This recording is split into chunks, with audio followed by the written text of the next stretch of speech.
दोस्तों, क्या आप जानते हैं कि अमेरिका के नेवाडा डेजर्ट में एक ऐसी जगह मौजूद है जिसे इतना सीक्रेट रखा गया कि सालों तक उसका कोई नाम भी ऑफिशियली एक्सेप्ट नहीं किया गया।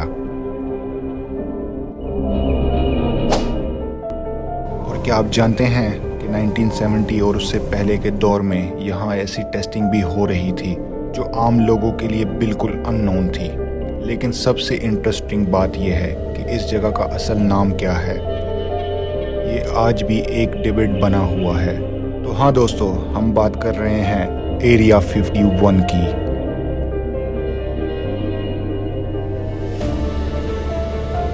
दोस्तों, एरिया 51 की बुनियाद असल में 1950 के दौर में रखी गई थी, जब अमेरिका और रशिया का कोल्ड वॉर अपने पीक पर था। अमेरिका को एक ऐसी जगह की ज़रूरत थी जहां वो अपने सीक्रेट टेक्नोलॉजी पर काम कर सके, जो शहरों और आम लोगों की पहुंच से बिल्कुल दूर हो। नेवाडा का ये डेजर्ट बिल्कुल परफेक्ट था। वाइड ओपन स्पेस, लो पॉपुलेशन और नेचुरल आइसोलेशन। इसी वजह से यहाँ एक सीक्रेट टेस्टिंग फैसिलिटी एस्टेब्लिश की गई, जिसको बाद में एरिया 51 कहा गया। दोस्तों, 1950 और 1960 के दौर में यहाँ कुछ ऐसे एयरक्राफ्ट डेवलप किए गए जो अपने वक्त के ख़तरनाक एयरक्राफ्ट थे। इन प्रोजेक्ट को इतना सीक्रेट रखा गया कि काम करने वाले लोग भी अक्सर नहीं जानते थे कि वो किस प्रोजेक्ट पे काम कर रहे हैं। अब सवाल ये उठता है, अगर ये सिर्फ एयरक्राफ्ट टेस्टिंग बेस थी तो इतना ज़्यादा सीक्रेट क्यों?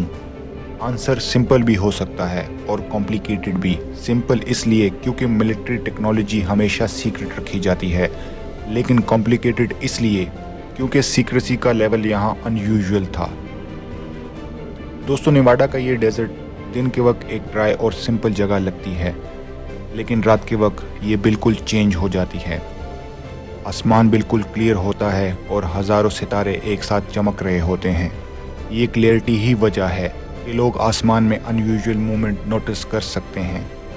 कई लोगों ने रिपोर्ट किया है कि उन्होंने आसमान में ऐसी लाइट्स देखी हैं जो नॉर्मल एयरक्राफ्ट जैसी बिहेव नहीं करती। वो रुकती हैं, फिर सडनली डायरेक्शन चेंज करती हैं और बिना आवाज़ के गायब हो जाती हैं। साइंटिफिक एक्सप्लेनेशन ये कहती है कि ये एक्सपेरिमेंटल एयरक्राफ्ट हो सकते हैं, लेकिन सब लोग इस एक्सप्लेनेशन से ज़्यादा सेटिस्फाई नहीं होते। दोस्तों, यहाँ से शुरू होती है बहुत सारी थ्योरीज। कुछ लोग कहते हैं कि यहाँ यूएफओ क्रैश रिकवरी हुई है, कुछ लोग कहते हैं कि यहाँ एलियन टेक्नोलॉजी को स्टडी किया जाता है, और कुछ थ्योरीज तो ये भी कहती हैं कि यहाँ अंडरग्राउंड फैसिलिटीज़ हैं जहाँ सीक्रेट एक्सपेरिमेंट होते हैं। अमेरिका गवर्नमेंट का ऑफिशियल स्टेटमेंट सिंपल है, this is a military base, और टेक्निकली ये बात सही है, लेकिन गवर्नमेंट कभी भी डिटेल में एक्सप्लेन नहीं करती कि यहाँ एग्जैक्टली क्या होता है।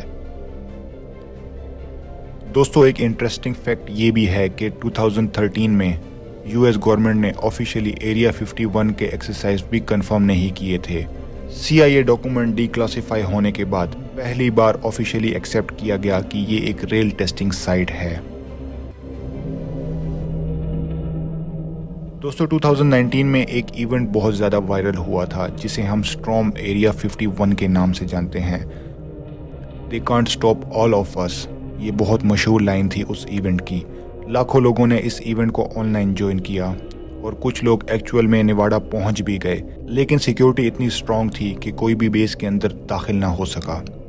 ये इवेंट एक जोक से स्टार्ट हुआ था, बहुत सारे मीडिया ने इसको कवरेज भी दी थी, जिसकी वजह से दुनिया की अटेंशन दोबारा इस जगह पे पड़ गई। व्यूअर सैटेलाइट इमेज में ये बेस बिल्कुल नॉर्मल लगता है, लेकिन कुछ लोग कहते हैं कि रेल एक्टिविटी अंडरग्राउंड होती है। ये सिर्फ एक थ्योरी है, लेकिन इस थ्योरी ने मिस्ट्री को और भी गहरा बना दिया है। साइंस कहता है ये एक एडवांस एरोस्पेस टेस्टिंग फैसिलिटी है। कॉन्स्पिरेसी कहती है ये कुछ और है, कुछ ऐसा जो पब्लिक से छुपाया जा रहा है। सच क्या है, लोग अभी भी यही सवाल करते हैं। दोस्तों, नेवाडा का ये डेजर्ट आज भी वैसा ही है, खामोश, आइसोलेटेड और सीक्रेट। कुछ लोग इसे सिर्फ एक बेस समझते हैं और कुछ लोग इसे दुनिया का सबसे बड़ा सीक्रेट। शायद सच इतना सिंपल नहीं होता जितना हमें बताया जाता है, और शायद कुछ राज हमेशा के लिए राज ही रह जाते हैं। दोस्तों, अगर आपको ऐसे ही मिस्टीरियस और हिडन ट्रूथ एक्सप्लोर करना चाहते हैं तो वीडियो को लाइक करें, चैनल को सब्सक्राइब करें, क्योंकि यहाँ हम वो बताते हैं जो दुनिया छुपाती है।